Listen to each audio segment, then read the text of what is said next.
Hey guys, let's talk about the bottoms up kettlebell press.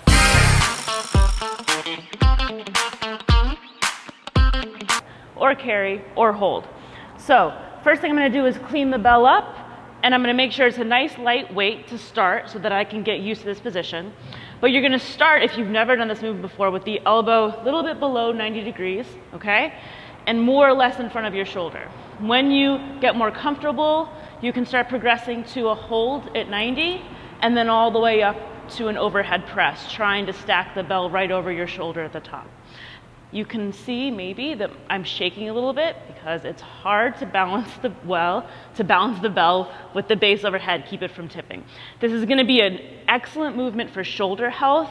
First of all, to keep the bell from falling over, you have to slightly externally rotate the shoulder, which means greater rotator cuff activation, and this challenges your grip strength, which also leads to greater rotator cuff activation. So if you have any challenges related to shoulder health, this is pretty much a catch-all movement for a bunch of things. The second part of the overhead bottoms up press that is really helpful is the greater core activation.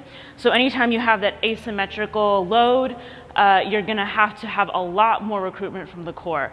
And they've done studies that show specifically your obliques on both sides, your rector spinae, they're all working very, very hard. The way that you can kind of vary this if you don't want to go for a carry is to come into another asymmetrical position, so this half kneeling position, clean the bell up, do your hold or your press, and that's going to also elicit more core activation. So say you're holding the bell and it keeps flopping over like that. Even though you have the lightest bell, you just can't get it to stay upright. A really good way to modify this a little bit is, instead of holding more towards the middle of the handle, hold onto the corner, and you'll immediately feel that the bell is more stable, okay? So this little corner hold can be a nice way to transition into more of a standard bottoms up hold.